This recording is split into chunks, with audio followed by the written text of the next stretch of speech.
Que ce Grand Prix de la Saint-Louis QV 2013 a été beau. Un public nombreux sous un soleil généreux, des passes extraordinaires, du suspense et de l'émotion. Rien n'a manqué pour accompagner la victoire de David April.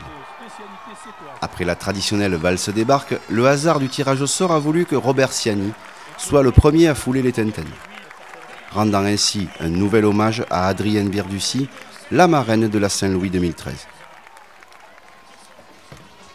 Il n'y a pas eu de miracle. Il n'y a pas eu de miracle. Il n'y a pas eu de miracle pour Robert Ciani et Didier Santo. Pour April, l'après-midi a commencé par un combat contre Joris Bosquer.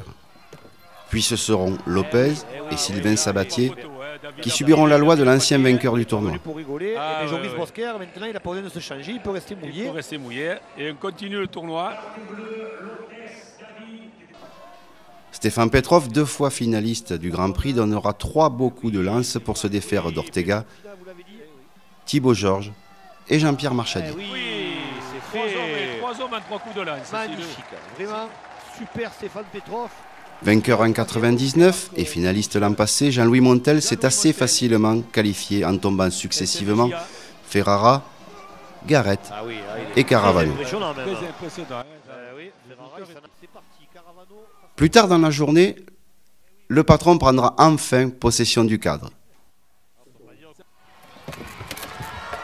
Aurélien Evangelisti passera sans encombre le stade des qualifications, malgré tous les efforts de Benamara et de Dalmont.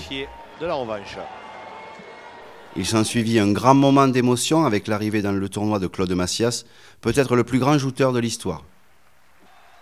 C'est un grand hommage que le monde des joutes a rendu à ce champion pour sa dernière Saint-Louis. Et malgré l'émotion, Claude ira vers les revanches en se défaisant d'Arnaud Jean, Fontugne et Delmas. Et voilà, c'est fait. Si l'on devait retenir 3 passes d'exception pour ce tournoi, ce seraient sans doute celles qui ont permis à Maxime Molto de se qualifier. Je vous laisse apprécier ses combats face à Vatuone, Delia et Fabrice Mey. Oh là là, oh là là. Je pense qu'il est plutôt chez lui, Gaston, et il aura apprécié cette fabuleuse passe de Maxime Molto qui est en train de monter en puissance. Là, il fait voler. Pendant la mise en place des barques pour la suite du tournoi, et à la demande générale, mais sans trop se faire prier non plus, le Rescator a bien sûr repris son plus grand succès, les marchés de Provence.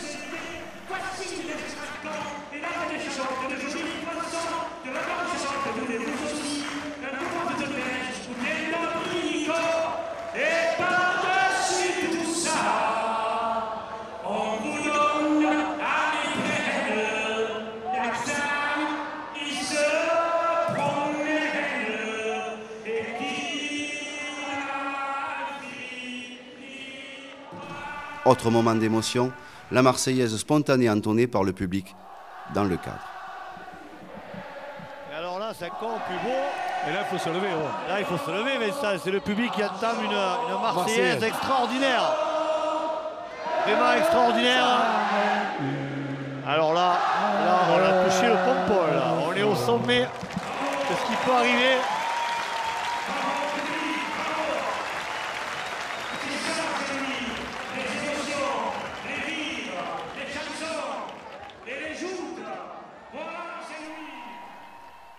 Les revanches pouvaient alors débuter. Après Lognos, c'est Montel qui continuait son tournoi en disposant de Cuccinello. Eh oui. Allez. Evangelisti le suivait non sans mal face à un Hervé Pérez particulièrement bon lors de ce tournoi. Puis c'est Massias qui venait à bout de Cédric Auger lors du premier quart de finale. C'est parti. Eh oui, il est passé Massias. Il est passé, il est en demi-finale.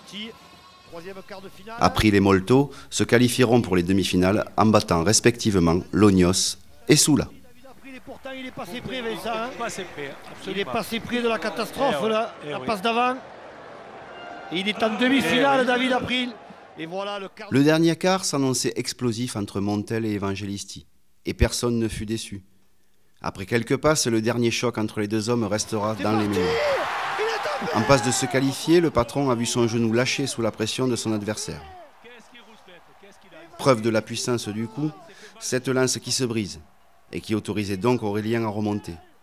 La blessure l'empêchera de remonter sur la Tintaine et Montel allait tout droit vers une demi-finale qui s'avérera être la finale. Car lors de la demi-finale opposant Molto à Massias, le scénario annoncé de la fin du tournoi n'a pas eu lieu. En effet, l'engagement exceptionnel des deux hommes donnera lieu à un spectaculaire bouquet pour la dernière de Claude Massias. Magnifique, magnifique. Oh, c'est extraordinaire. Magnifique pour Claude aussi. Pour Claude aussi, c'est beau, il s'en va en beauté. Oh fait là un bouquet là. de demi-finale comme ça. C'est incroyable, incroyable.